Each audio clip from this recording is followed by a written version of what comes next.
ব্রাহ্মণবাড়িয়ার বাঞ্ছারামপুরে মাদকবিরোধী বিশেষ অভিযানে ১৩৬ বোতল বিদেশি মদ ও কোটি টাকা মূল্যের একটি গাড়িসহ এক ব্যক্তিকে আটক করেছে পুলিশ। পুলিশ জানায়, গোপন সংবাদের ভিত্তিতে বাঞ্ছারামপুর মডেল থানার উপপরিদর্শক ছানোয়ারের নেতৃত্বে একটি দল উপজেলার ছলিমাবাদ ব্রিজ এলাকায় অভিযান পরিচালনা করে।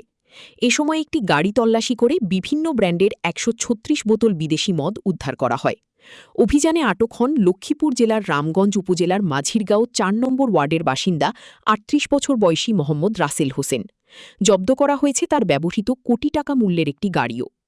বাঞ্ছারামপুর মডেল থানার অফিসার ইনচার্জ মোহাম্মদ ইয়াসিন জানান, আটক ব্যক্তির বিরুদ্ধে মাদকদ্রব্য নিয়ন্ত্রণ আইনে মামলা দায়েরের প্রক্রিয়া চলছে।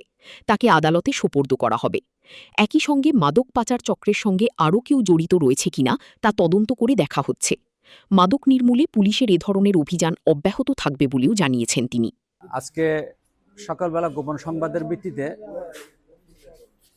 সলিমাবাদ এলাকা হইতে এসআই সানোয়ার সঙ্গে পোষসহ মোবাইল ডিউটি করাকালীন একটি পাজারে করে আটক করে এই গাড়ি থেকে তল্লাশি করে বিভিন্ন ব্র্যান্ডের বিদেশি মদ, এদের কিছু মদ সুইডেনের, কিছু স্পেনের, কিছু স্কটল্যান্ডের, এরকম ১৩৬ বোতল মদ উদ্ধার করে জব্দ করে। এর মধ্যে ওই গাড়ির ড্রাইভার তাকে আটক করা হয়।